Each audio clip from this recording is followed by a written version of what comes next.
Hello guys, welcome to my channel. Ito ang mga dapat natin aabangan sa abot kamay na pangarap mga kapuso na wag natin papalampasin ang bawat episode ng teleseryeng ito.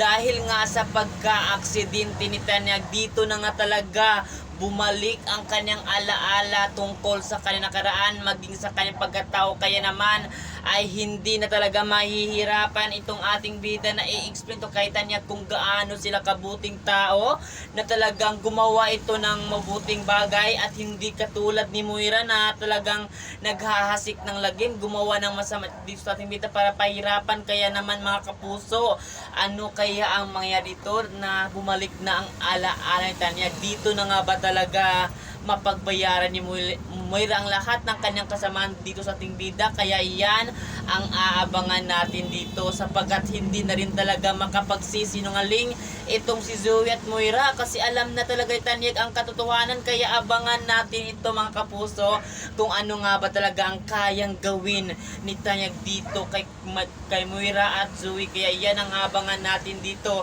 Ito ang matagal na hinihintay ng ating bida na bumalik na nga talaga ang alaala ni Tanyag at babalik na ang ama ni Alex Santos na ito nga si Dr. Tanyag. Kaya yan ang abangan natin dito mga kapuso kasi marami tayong aabangan dito na hindi natin inasa na ito ay mangyayari. Kaya ano pa ang ginagawa niyo?